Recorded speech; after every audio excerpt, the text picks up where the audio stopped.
wabarakatuh. Perkenalkan, nama saya Aditya Kartikasari dengan NIM 176111116 dari jurusan Statistika Universitas Islam Indonesia dengan nomor unit KKN yaitu 187 dan saya berasal dari Batam, Kepulauan Riau. Assalamualaikum warahmatullahi wabarakatuh. Nama saya Kartika L, mahasiswa Ekonomi Islam Universitas Islam Indonesia yang sedang menjalani program KKN Daring Angkatan 61 dari unit 187. Assalamualaikum warahmatullahi wabarakatuh. Perkenalkan, nama saya Muhammad Budi Sutrisno, mahasiswa Universitas Islam Indonesia yang sedang menjalani program KKN Daring Angkatan 61. Assalamualaikum warahmatullahi wabarakatuh. Perkenalkan, nama saya Putri Dwi Awani, NIM 173130888 dari jurusan Ilmu Ekonomi Universitas Islam Indonesia. Saya salah satu anggota KKN 61 dari unit 187 dan saya berasal dari Kota Serang, Banten. Terima kasih. Wassalamualaikum warahmatullahi wabarakatuh. Warahmatullahi wabarakatuh. Perkenalkan, nama saya Asep Saifullah dengan NIM 175211092, mahasiswa Teknik Kimia Fakultas Teknologi Industri Universitas Islam Indonesia yang sedang mengikuti program KKN Angkatan 61 pada unit 187, asal saya dari Majalengka. Assalamualaikum warahmatullahi wabarakatuh. Perkenalkan, nama saya Raden Rifani Mahendra Isworo, mahasiswa dari Fakultas Hukum Universitas Islam Indonesia dengan nomor induk 17410-281 KKN Angkatan 61 unit 187 asal kota Kediri. Terima kasih. Assalamualaikum warahmatullahi wabarakatuh. Perkenalkan, nama saya Eritrina Rizky Khairani dengan NIM 17522-149 dari jurusan Teknik Industri Universitas Islam Indonesia unit 187 dan saya berasal dari kota Cirebon.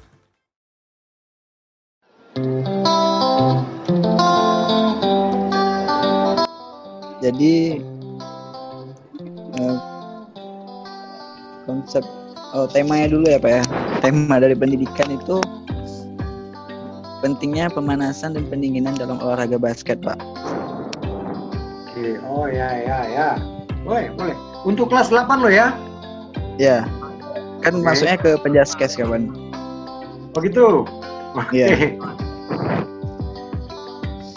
Jadi nanti dalam bentuk video dan nanti ada prakteknya langsung dan nanti ada juga wawancara, Pak. Kenapa pemanasan itu penting dalam olahraga basket? Dan nanti akan dikasih nampak dalam video itu contoh-contoh dari orang yang bisa dibilang cedera akibat kurangnya pemanasan, Pak. Oke. Gitu.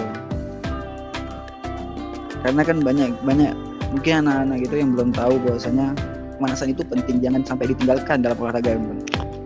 Karena kalau artinya bukan cuma basket aja, bola kaki, ya. Ya, tapi ini kan kita lebih spesifik, Pak. Oke. Karena kalau catur pakai pemanasan juga nggak? Pemanasan otak sih, Pak, biasanya, Pak. Karena kan menurut kami setiap olahraga itu ada 1-2 gerakan pemanasan yang berbeda. Oke.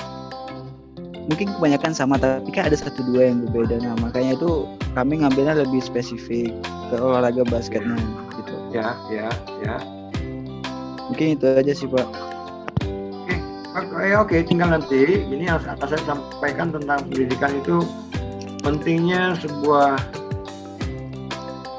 warming up ya untuk olahraga, khususnya basket misalnya apa dan kamu gambarkan bahwa title ini akan berisi tentang video bagaimana pemanasan yang khusus untuk basket, bla bla bla bla bla bla. Jadi siapapun yang membacanya ya paham, ini toh maksudnya siapapun yang membacanya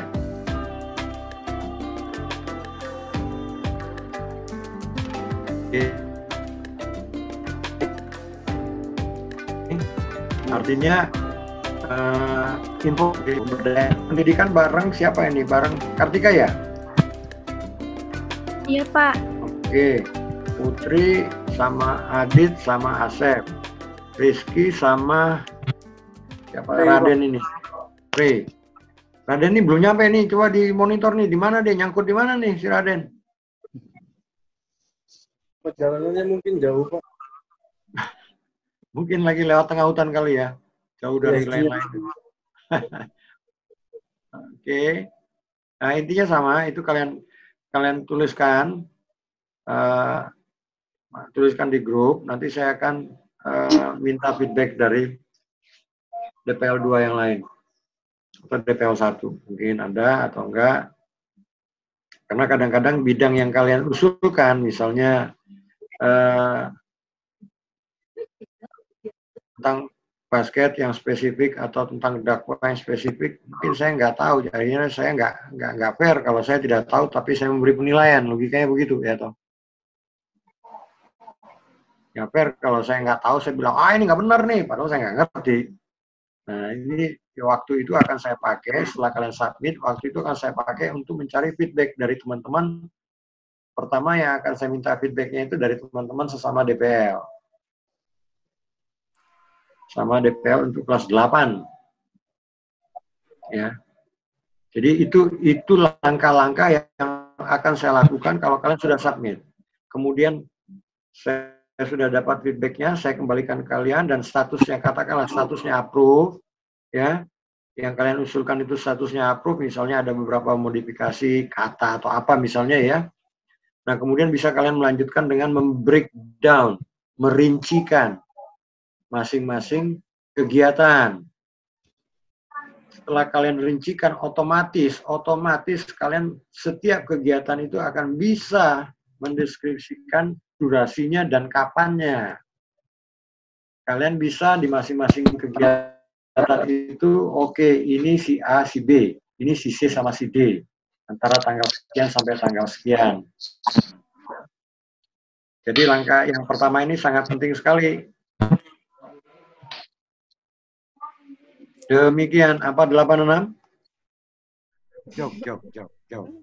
Oke, lanjut. Udah ada yang mau ditanya lagi? Oh iya, pendidikan tadi belum ngejelasin ya? Prinsipnya sama. Jadi secara substansi, saya tidak memasalahkan poinnya, tapi secara substansi masalah breakdown, masalah target sama. Ya. Bagaimana cara, prinsipnya sama. Karena kayak kamu punya tadi juga nggak 17-17 yang kita baca. Yang dakwah itu ada deskripsinya 17 kan, nggak 17-17-nya. Saya hanya coba menggambarkan, mengambil poin-poinnya aja.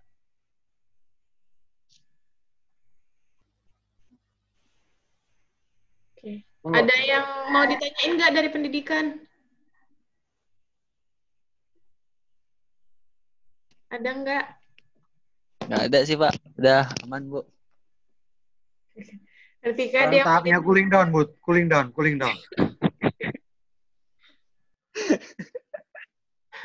Tadi nggak pakai warming up, langsung lari. Iya, Pak. Udah? Aman. Cukup, Bu. Oke. Mungkin cukup sekian dulu diskusi hari ini. Makasih juga buat waktunya buat Pak Frans sudah mau membimbing di diskusi kali ini. Mungkin nanti bakal dilengkapin lagi yang berkas-berkas yang harus kita submit ke Bapak. Nanti diusahakan secepatnya dikirim. Mungkin sekian dulu diskusi hari ini. Assalamualaikum warahmatullahi wabarakatuh. Waalaikumsalam warahmatullahi wabarakatuh. Sampai ketemu. Makasih, Pak. Makasih, Pak. Ya, Pak. Yo, udah. Ya, Pak. Makasih, Pak.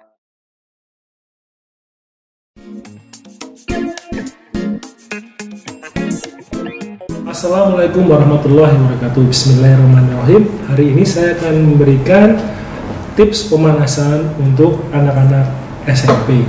Nah, pertama yang harus kita perhatikan adalah anak SMP ini siapa sih? Kan dalam melatih, kita bagi menjadi 4 fase tipe latihan.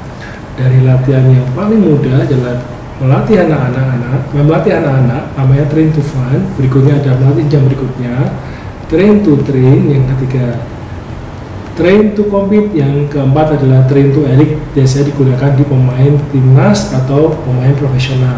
Nah, untuk ini kita akan belajar di paling dasar, yaitu train to fun, berlatih untuk senang-senang. Pemanasannya akan kita bagi 3. Pertama adalah pemanasan plyometrik pemanasan.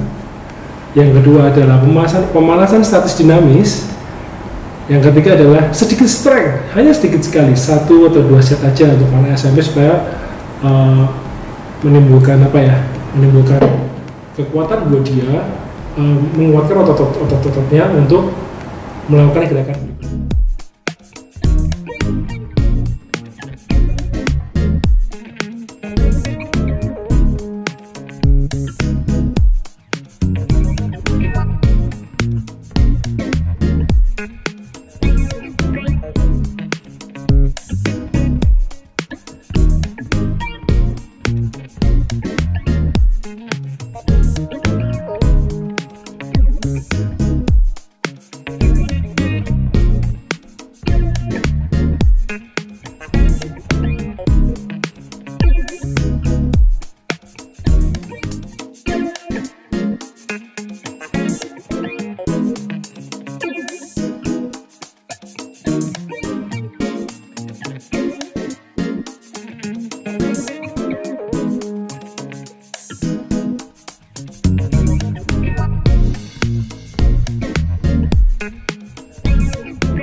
Dari kegiatan KKN yang telah dilaksanakan, mungkin terdapat sedikit banyaknya cerita suka duka, baik itu dalam segala kegiatan KKN maupun dalam pembuatan video hingga pemantapan konsepnya.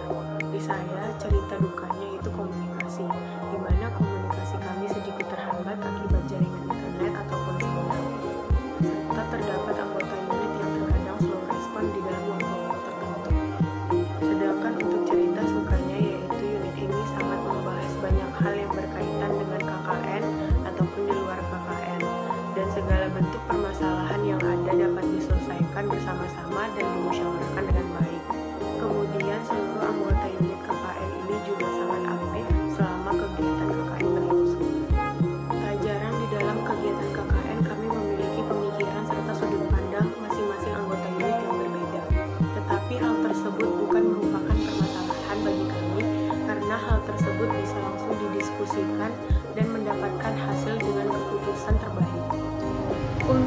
suka duka sama KKN daring ini. Mungkin sukanya itu bisa ngerjain proker-proker deket dengan keluarga, bisa sambil santai-santai di rumah kayak gitu. Tapi dukanya dari awal sendiri itu konsep dari UI itu masih membingungkan, yang mana persepsi orang-orang tuh beda-beda, bukan cuma anggota doang yang berbeda persepsi, tapi DPL juga masih banyak yang berbeda persepsi. Terus itu buat nyatuin waktu sesama anggota unit tuh susah, soalnya kita nggak berada di tempat yang sama.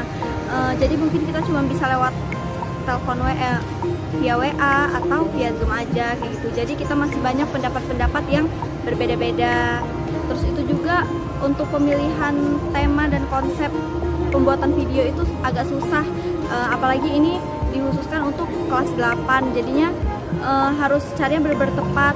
Terus tuh kadang udah ketemu tema yang tepat tapi narasumbernya itu tuh susah untuk dicari, jadi untuk pemilihan tema sendiri itu berulang-ulang kali kemarin ditentuinnya. Terus itu untuk pas tag videonya agak susah ya, soalnya saya sendiri rumahnya di pinggir jalan dan banyak kendaraan-kendaraan yang lewat kalau misalnya lagi tag video kayak gitu. Baik, sebenarnya terdapat banyak sekali pengalaman yang dapat saya ambil dari program KKN daring ini, diskusi dan anggapan program atau video dan sejenisnya. Dan tapi sisi lainnya menurut saya ini kurang efektif. Karena apa? Yang dinamakan KKN itu ya terjun langsung ke lapangan dan berinteraksi langsung dengan masyarakat. Namun saat ini tidak, mungkin dikarenakan pandemi bisa jadi. Dan hal lainnya yaitu berbeda persepsi. Berbeda persepsi ini membuat hal yang sulit dalam membuat video. Dari berbeda persepsi dengan DPL, anggota tim, dan beda jarak waktu. Karena kan anggota tidak ada di tempat, di misalkan satu tempat gitu, pasti berbeda-beda tempat. Itu membuat hal yang sulit dalam membuat video. Dan seharusnya dalam membuat video itu seluruh anggota, seluruh tim itu kumpul untuk membicarakan hal apa yang akan diangkat, tema apa yang akan diangkat, bukan dengan WA, Zoom dan segala macam. Menurut saya itu kurang efektif. Dan hal lainnya itu ialah saya sangat tidak suka dengan penjelasan waktu pembekalan. Saya belum dapat jawaban yang cocok menurut saya. Untuk apa adanya video 30 menit, dan itu hal yang saya belum mendapatkan sampai sekarang jawabannya. Untuk apa video 30 menit itu? Yang saya tahu video 10 menit itu untuk di YouTube. Nah, selanjutnya video 30 menit itu apa? Apakah untuk formalitas saja? Sedangkan dari DPL nggak ada jawabannya cocok menurut saya. Nah, terus ada seorang DPR pernah bilang, kalian jangan membuat gap-gap di antara di satu menit itu. Gimana kita nggak buat gap-gap? Kita disuruh buat 2 video, satu 30 menit, satu lagi 10 menit. Nah, kami harus fokus dengan tema kami sendiri. Gimana kami mau gabung dengan teman-teman lainnya, mau membuat teman-teman lainnya? Jangan kami harus buat 2 video. Yang dinamakan BTS, yang dinamakan behind the scene gitu kan, itu adalah rangkuman dari 1 menit menurut saya. Jadi untuk apa ada video 30 menit di subtema masing-masing, itu apa? Dan seharusnya itu tuh dibuat untuk 1 unit yang namanya BTS itu. Apakah si A kerja, apakah si B nggak kerja, si C kerja, si D nggak kerja, itu tuh dalam 1 unit, bukan per subtema. Itu menurut saya. Dan itulah DPL bilang jangan ada gap-gap. Gimana? Kami harus buat video yang bagus, bukan cuma video yang cepat ceplok tempel masukin musik kayak gitu. Buat video itu nggak gampang. Itu pandangan saya, dan saya sangat tidak senang dengan penjelasan waktu di pembekalan. Karena kita mahasiswa udah nanya sama beliau itu, karena tapi beliau tidak memberi jawaban yang tepat gitu. Mahasiswa bingung bang, tanya sama DPL juga bingung. Terus siapa yang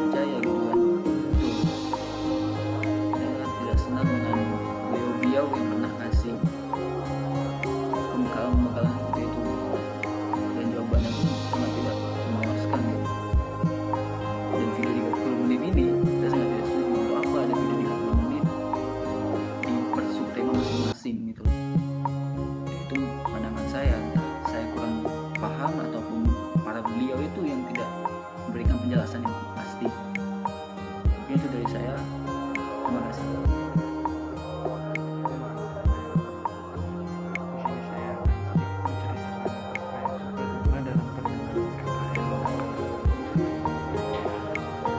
Mungkin yang paling disayangkan dari KKN ini adalah dilakukan secara daring, jadi kita tidak bisa terjun langsung ke lapangan karena adanya pandemi COVID-19 ini. Tapi mari kita doakan semoga pandemi COVID-19 ini cepat berakhir dan kita dapat hidup normal seperti sedia kala lagi.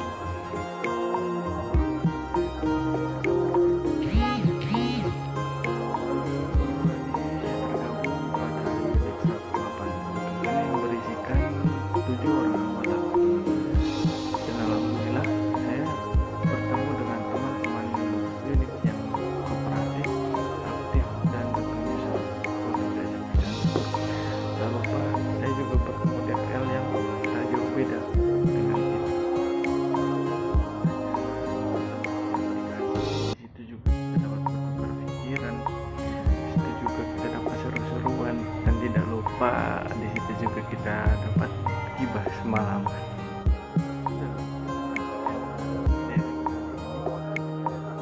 terasa lebih fleksibel karena dalam pelaksanaannya tidak terpaku pada jadwal setiap harinya. Di sini kami hanya meluangkan waktu 3 jam, waktu wajib 3 jam per harinya untuk menuntaskan KKN daring kali ini.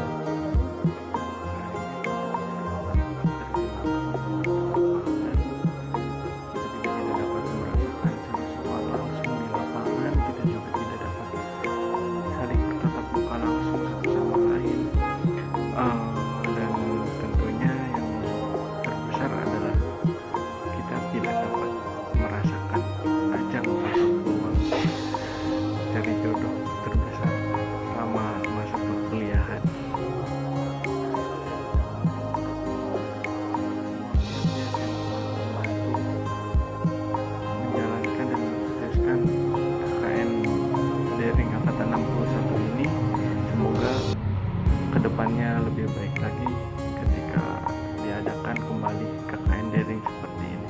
Assalamualaikum warahmatullahi wabarakatuh. Oke, untuk cerita suka dukanya dalam pembuatan video ini, jadi kita mulai dari cerita sukanya dulu. Kalau menurut aku, cerita sukanya itu kita itu kan bisa gunain naskah, dimana naskah ini pasti sangat berfungsi banget, karena kalau ada naskah pasti kita tahu harus kita tuh mau ngomong apa dalam video itu. Jadi kan kita punya kayak gambaran kayak gitu. Sedangkan kalau nggak pakai naskah pasti kita tuh ngomong cuma ceplos-ceplos gitu kan, jadi belibet gitu lah istilahnya ngomongnya. Terus kalau pakai narasumber kita bisa menjalin silaturahmi, jadi biar narasumber itu berfungsi supaya nggak cuma kita ngasih materi atau ngasih naskah ke mereka biar mereka ngisi dalam video itu, tapi dalam satu sesi kita juga bisa menjalin silaturahmi. Kalau menurut aku sukanya seperti itu. Sedangkan kalau cerita dukanya tuh kayaknya banyak banget, karena menurut aku dalam pembuatan video ini pasti sangat sulit ya, karena salah satunya nih kita tuh harus tag video berkali-kali, dan itu tuh nggak cuma sekali 2 kali, pasti berhari-hari sampai 3 hari gitu kan. Dan terus kita itu nggak satu wilayah, satu unit ini kita tuh nggak satu wilayah, jadi mungkin kita itu kayak ada selisih, ada miskomunikasi, misalnya konsepnya seperti ini tapi yang terjadi adalah seperti ini. Jadi mau nggak mau kita harus paham dan kita harus saling menghubungi antara anggota satu sama anggota lainnya biar kita tuh terlihat kompak seperti itu. Dan juga dalam mengontak narasumbernya nggak cuma sekali, jadi itu tuh kalau misalnya kita mau pakai narasumber, misalnya kita kontak sama narasumber nih, itu tuh nggak cuma sekali karena nggak semua mau, dan kita tuh harus kontak yang lain, narasumber yang lain biar mereka tuh mau ngisi video pembuatan KKN. Jadi menurut aku sih itu kerasa banget effort. Assalamualaikum warahmatullahi wabarakatuh. Saya Raden dari unit 187 KKN Angkatan 61 Universitas Islam Indonesia. Saya ingin menyampaikan kesan dan pesan dalam menjalani KKN Angkatan 61 ini yang dilaksanakan secara daring. Untuk kesan diawali dari suka, mungkin disukanya ini karena hal yang baru, online, jadi lebih merasa tertantang lah. Maksudnya tidak seperti KKN pada umumnya, ini dilakukan dengan daring, jadi kita outputnya video segala macam, itu hal yang baru. Dia senangnya lebih praktis sih sebenarnya, meskipun lebih ribet. Untuk dukanya mungkin jadi nggak punya pengalaman atau kita nggak terjun langsung ke daerah-daerah, ke desa-desa, jadi ya kurang menantang lah jatuhnya, kurang sip lah. Cuman ya masih dibilang kalau untuk online nih ya masih bagus lah, dalam arti ya nggak terlalu bukan banget. Nah kalau untuk pesannya mungkin untuk rule-nya dalam KKN online, mungkin untuk aturannya bisa lebih diperbaiki karena masih ya mungkin karena masih baru ya, jadi masih kurang tertata untuk aturan atau cara pelaksanaan, terus permintaan output video segala macam tuh mungkin masih kurang pas. Dan semoga KKN online ini yang bisa diterapkan di masa yang akan datang. Sekian, terima kasih. Wassalamualaikum. Semuanya, kenalin, nama aku Kiki dari unit 187. Nah, jadi aku di sini ingin bercerita tentang suka dan duka dalam pembuatan video KKN ini. Nah, jadi pada awalnya itu aku sama sekali nggak ngerti, aku nggak paham sebenarnya KKN angkatan ini itu disuruh apa. Sebenarnya aku tahu disuruh bikin video kan, tapi aku nggak ngerti videonya itu yang dimaksud seperti apa, videonya kayak gimana, isinya apa aja. Jadi di situ aku panik, bener-bener panik banget, sampai aku tanya ke semua orang, sebenarnya ini KKN-nya disuruh apa sih? Videonya itu video yang seperti apa? Tapi semua orang tuh kayak jawab, aku juga nggak ngerti Ki, aku juga nggak tahu ini disuruh ngapain, videonya kayak gimana, nggak tahu. Dan situ aku langsung tambah panik dong. Setelah itu aku sama teman-teman seunit sering video call, Zoom sama bapak-bapak DPL, dan juga Zoom bareng teman-teman seunit, membahas videonya seperti apa, konsepnya. Nah, iya, tapi kan seiring berjalannya waktu, akhirnya aku ngerti apa yang harus dilakukan. Dan juga alhamdulillahnya aku dapat teman-teman seunit yang emang suportif banget. Mereka itu saling peduli satu sama lain. Pokoknya aku bersyukur banget bisa berada di antara mereka. Ya mungkin itu aja sih cerita dari aku.